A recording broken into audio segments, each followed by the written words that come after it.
You're listening to The Unsafe Bible with Pastor Ken Brown.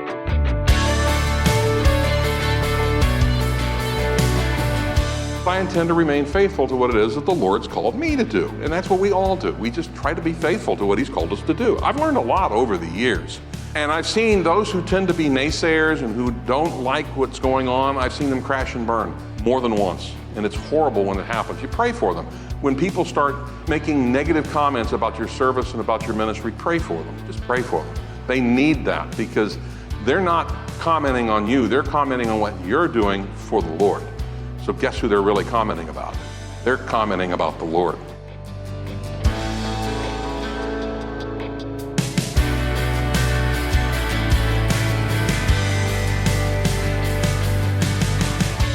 The Lord really doesn't ask that much of us. We're called to abandon our sin, share the gospel continuously, and walk faithfully with Him. When we're in step with Jesus, prayer is a natural response. Today, Pastor Ken will remind us to pray for everyone, even those who hurt us and hate us.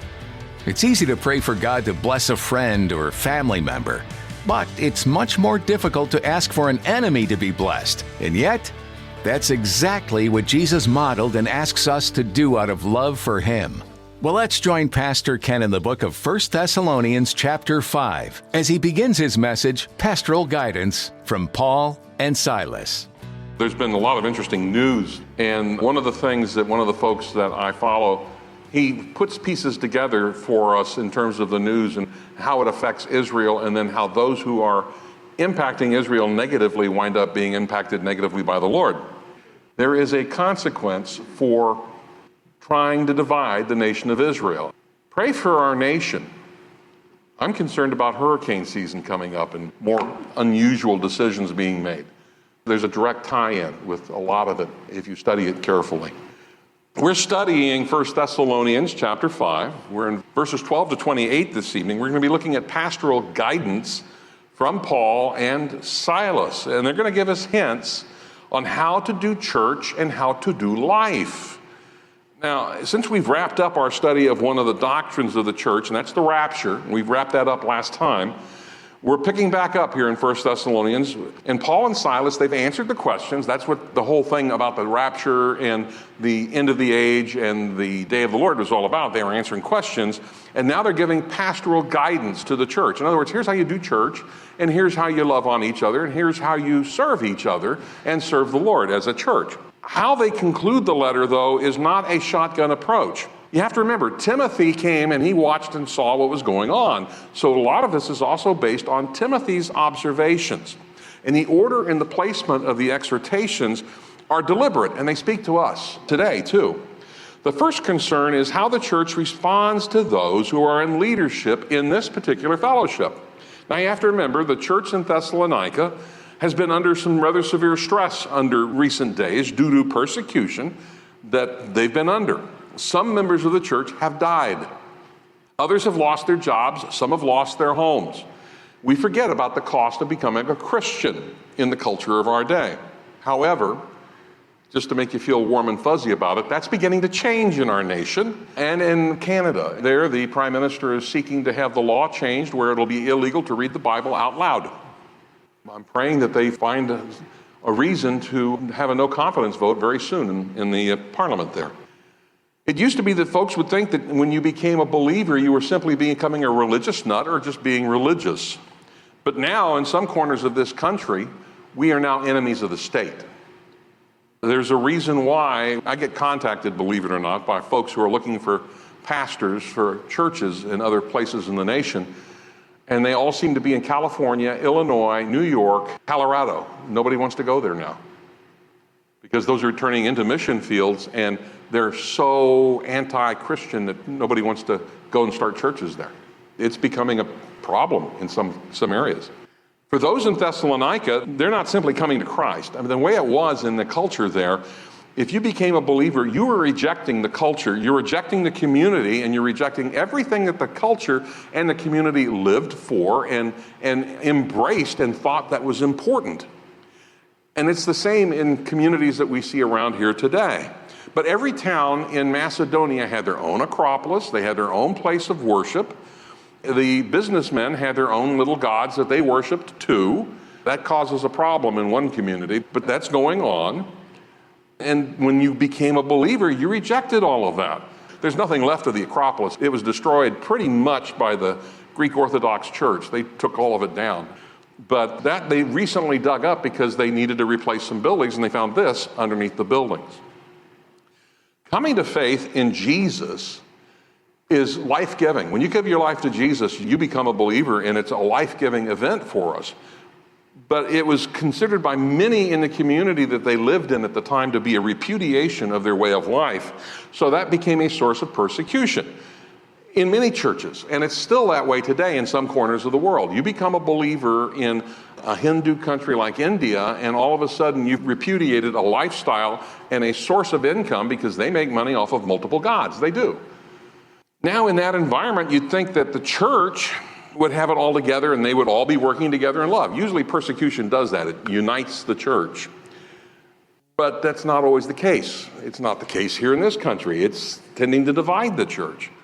What we're going to learn is they had the same kinds of issues in their church in Thessalonica like we have today. As believers, we all have a choice of how to do life. All of us do. We can either be spirit-filled or live in the flesh. It's our choice. We can do either one. We're saved, but one way we're serving the Lord, following Him, we're in tune with the Spirit, and we're making sure that we're doing what He wants us to do. And the other one, we're a little more susceptible to the other guy. Just saying. Most in Thessalonica are Spirit-filled. Paul is encouraging them. He's not going to do like he does to the folks in Corinth, where he's basically going, let me tell you, you're doing this wrong and this wrong. He's not doing that with the folks in Thessalonica. They're serving the Lord. Most of them are walking in the Spirit. But he still has three things he wants to talk to them about. And by the time he's done, he's actually going to get down to the nitty-gritty of doing church, the nitty-gritty of us individually walking in our Christian life, and somewhere along the line, he's going to step on all our toes. Okay? He will just get right down to being meddlesome, if you want to call it that. And he is. And he's going to. So verse 12, we ask you, brothers and sisters, and here are the key points, to recognize those who diligently labor among you and are in leadership over you in the Lord and give you instruction. 2, that you regard them very highly in love because of their work. And then 3, live in peace with one another. Those are the three things right there in those 2 verses. Now, the first concern deals with the treatment of those who are in leadership in Thessalonica. Now, they didn't have a seminary that they went to and graduated from. They're not working full-time. They've got a full-time job, and this is something they're doing in addition to. There are those whom the Holy Spirit's gifted. They're serving their brothers and sisters as leaders in the church. They don't have the kinds of resources we have. They don't have a Bible. They don't have a computer. They have their memory. And they might be able to have access to a scroll of the Old Testament, maybe. But that was probably it. But even though, remember, Paul and Silas were only there for like 2 weeks. They appointed elders. They prayed over them before they even had to leave. And they continued to grow, and here they are, the Holy Spirit speaking through them. The church here is being encouraged to recognize that they're serving them in this role. As leaders also, they're thrust into the limelight of the church. All can see who they are, who's teaching this week. But also those who are persecuting the church, that's the first target. The leaders are usually the first that persecution is targeted at. We see that over and over and over again. That's going on in Africa. That's going on in Pakistan, India. It's going on in Canadian churches today, where it's the pastor who gets arrested trying to break up the church. We don't want those people talking about Jesus anymore. Most persecution begins with the attempt to silence the fellowship by eliminating the leadership. The idea being that with sheep without a shepherd will be easier to silence or mislead. By the way, that's what they do in China today. When they decide that they want to crack down on a church, they arrest everybody in leadership. And it's tough for them for house churches to kind of figure that out because there's no official leadership. Also here we're going to find out that some of the duties of the elder who's shepherding the fellowship, he's going to tell us those. Paul goes into detail on that with Timothy and Titus in his letters to them, and that's a different teaching. But here he's talking to the congregation in Thessalonica. Now, here's the problem with sheep. They tend to stray and do their own thing at times. I don't know if you've ever watched sheep, but they do. I've watched them off and on all my entire life. They do that. And sometimes they forget all about the shepherd. And we see that too, even in churches. They all of a sudden, oh, the pastor, I don't know who he is. I'll have to think about that for a minute. But when things go bad, all of a sudden they remember who the leadership is because they want to talk to them. They want to find out, I've got something bad happening in my life. I need spiritual guidance. And all of a sudden they're connecting with the shepherd. But the persecution began in Thessalonica with Paul and Silas, the shepherds, being forced to leave. And then those who were left in leadership had to pick up from that point forward. Now, it's only reasonable then for Paul and Silas to ask the body in Thessalonica to recognize those who are ministering to them. And when he says they're diligently laboring, he's saying these are people who are doing ministry. Now, I've discovered over the years that doing ministry is hard work. I've done a lot of different kinds of jobs, and quite honestly, it was easier being a plumber's helper, okay? Just saying. I've discovered that when you do ministry, and you do so, and most of the time I've done that, it's been as a volunteer, and a lot of people do it as volunteers, they never get paid for it. Have you ever noticed that you get treated like a servant from time to time? Yeah, I've noticed that. And sometimes you get ignored, or like all the time you get ignored, and then you get used to it. It's okay. You know, it doesn't bother you if you're expecting it, and you should, because people are people. You're there to serve the Lord. You're not there to be on stage and have people go, oh, look at him. You know, that's not what it's for. I'm okay with that. I'm okay with being treated like a servant. I'm okay with being ignored. It's something that the Lord teaches us as we go about following him. As we step out and begin to serve, that's one of the things he shows us. It's an area early on where you can get very easily discouraged, and I was, but as you grow in the Lord, then you suddenly realize, hey, who cares? You know, it's not a big deal. Now, Paul knows that. Those men and women who are serving the flock in Thessalonica, here's the perks that they're getting to look forward to because there's persecution. Beatings, loss of home, loss of job, imprisonment, and then they're still doing ministry. And these are the perks of ministry, okay? Beatings, loss of... Great job to have there in Thessalonica, right? Let's go apply. But that's part of being a believer, and when you get put into areas of leadership, sometimes that winds up occurring. It's imperative for us as a church to always remember everyone who helps make the church happen. Ministry is not just this, okay? It's making sure that there's coffee and cookies being cooked that you can go back and eat and drink and eat way too many of, you know. There's a reason why we're Calvary Chapel, excuse me. On Sundays, we have bread, we have coffee, we have sweet rolls, we have all kinds of food. We're giving it away, in fact, afterwards. It's running the sound equipment. It's doing the video equipment so we can live stream. It's the team we have on Sunday that's doing music, and they're getting better every week. And it's those who pick up and those who drop off the bread and those who are helping set everything up and tearing it all down because we're portable. You have to do that. We're asked by Paul to recognize them. I want to make sure we always do that. And we always thank everyone who is serving here at Calvary Chapel and making it happen, because I can't make Thursdays happen on my own or Sundays. I know that. I have so little hair now, that would just make the rest of it go away.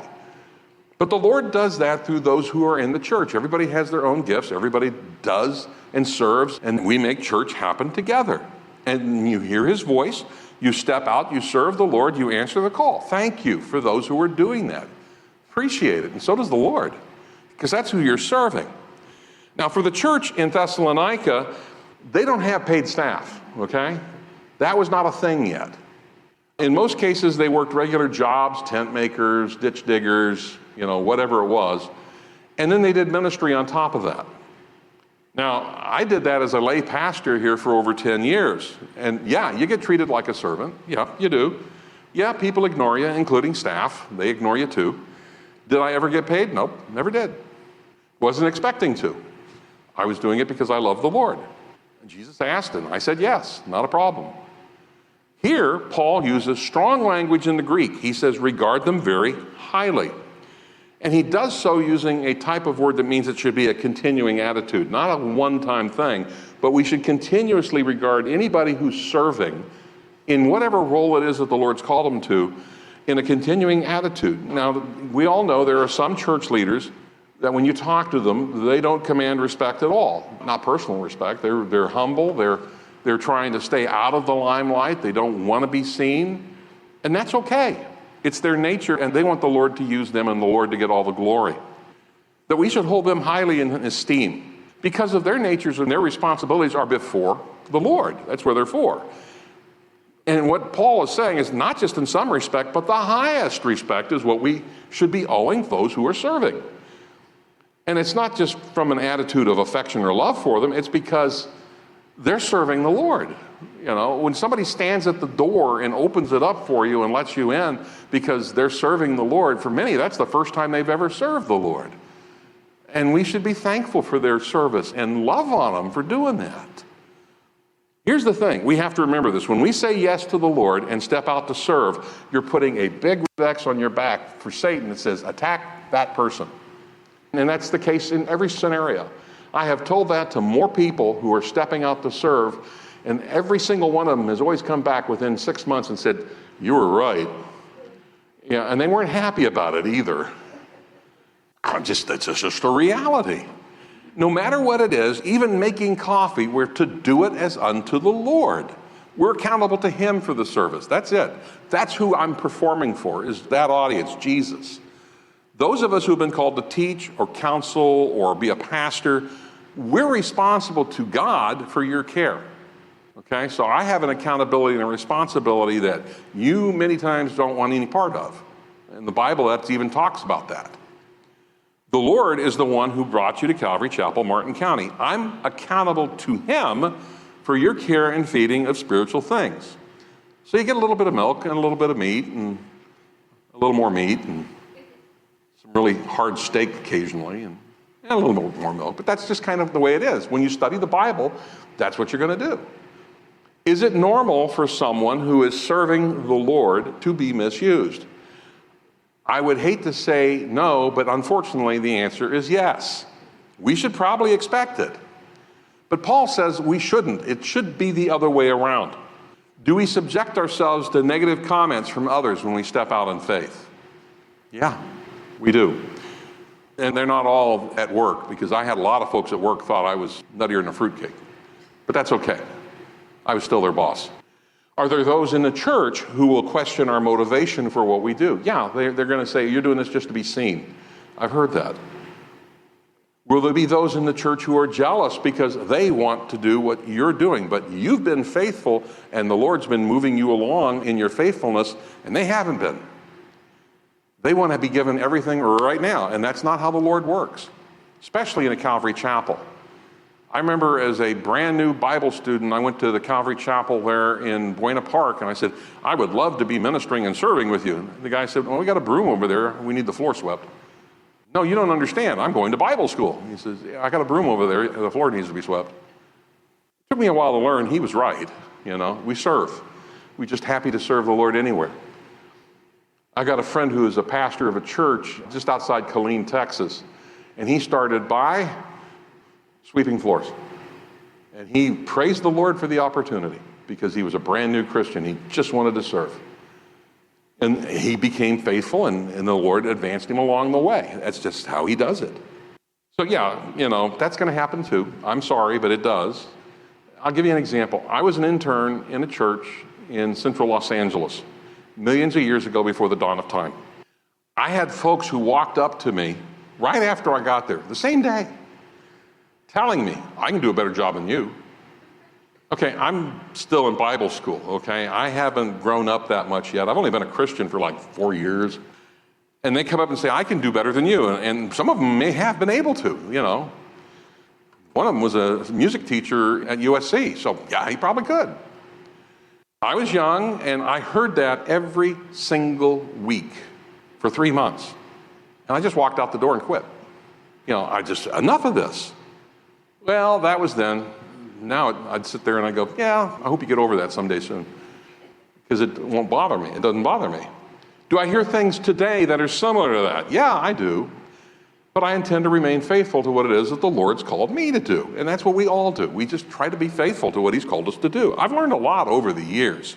And I've seen those who tend to be naysayers and who don't like what's going on, I've seen them crash and burn more than once. And it's horrible when it happens. You pray for them. When people start making negative comments about your service and about your ministry, pray for them. Just pray for them. They need that because they're not commenting on you. They're commenting on what you're doing for the Lord. So guess who they're really commenting about? They're commenting about the Lord. Paul's addressing that in what he says here. Take another look at what he says in verses 12 and 13. He says, recognize, okay? That means to understand and be aware of the work of those who are serving and doing. He's saying as we do church, we should watch that and keep on remembering what they do and who they're serving. They're serving the Lord as they do this. And simply accept them for who they are. They may not be that far in their Christian walk. They may be brand new believers. They still may have the smell of cigarettes around them. That's okay. They love the Lord. They're trying to serve Him. Pray for them and encourage them. He says then regard them very highly. Now the Greek word that's used here can mean regard, but it can also mean to lead, okay? I look at this as a call from Paul to regard others who serve as a call for us to take the lead and recognize them for what it is that they're doing on behalf of the Lord. In other words, bless them, thank them, love on them a little bit. When was the last time you went to somebody who was just simply holding the door open? And that seems like a really simple job. But for some folks, that's a big step of faith to do. Especially if they've been hurt in the past. Or as the Greek word points to, here's the thing, the Greek word says that when you love on them, it means to an extreme degree, super abundantly. Paul likes words like that. Quite beyond all measure, love on them. So when you thank someone for holding open the door and welcoming us to church, how do we thank them? How do we do that? Do we just walk in the door and go, thanks? Do we ignore them? Most of the time they're being ignored, by the way. But this is a brother or sister who has taken the next step of faith for them, maybe the first ever.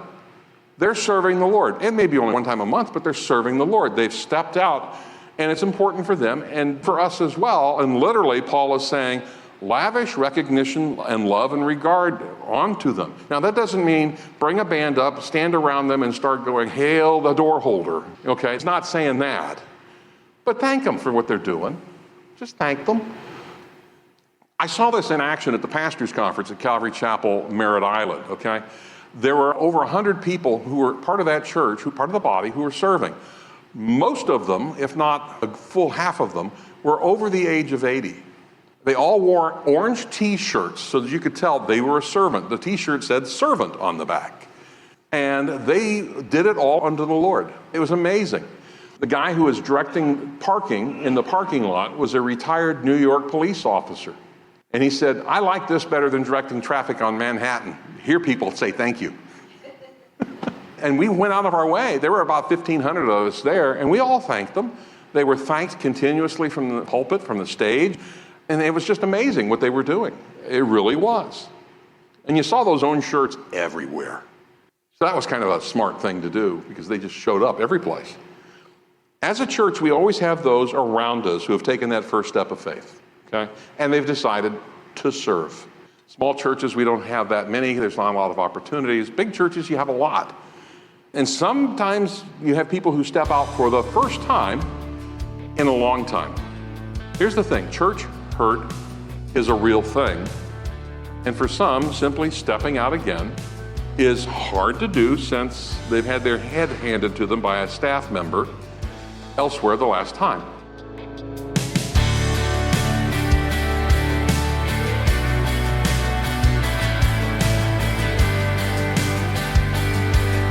Thanks for tuning in to this edition of the Unsafe Bible.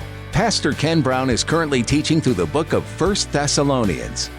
This book encourages us to live simple lives that are pleasing to God. The truth is that not all of us are called to fill stadiums as we preach the gospel. Many of us will encounter people in our day-to-day lives who need to hear the good news, and we will realize that God has placed us there in that place at that time. We should always have our eyes, ears, and hearts open so that we can be sensitive to the prompting of the Holy Spirit whenever He tells us it is time to step out in faith. Now, maybe you're listening to this program today, and this is your first time hearing about Jesus. If that's the case, we'd love to get connected with you so we can help you get started on the wonderful journey of the Christian faith. If you visit us online at theunsafebible.com, you can click on the Connect button to access our digital Connect card. That's the best way to get in touch with us and share how we can be praying for you. You'll also find a media tab where you can listen to Pastor Ken continue to teach on the book of 1 Thessalonians, as well as many other books across the entire Bible. If you're near Hobe Sound, Florida, you can even make plans to join us for an in-person gathering. Be sure to check that website for meeting times and location. We believe that God has new blessings for us every morning as we spend time in His Word. So, if you're hungry for more, we invite you to join us next time for another edition of the Unsafe Bible.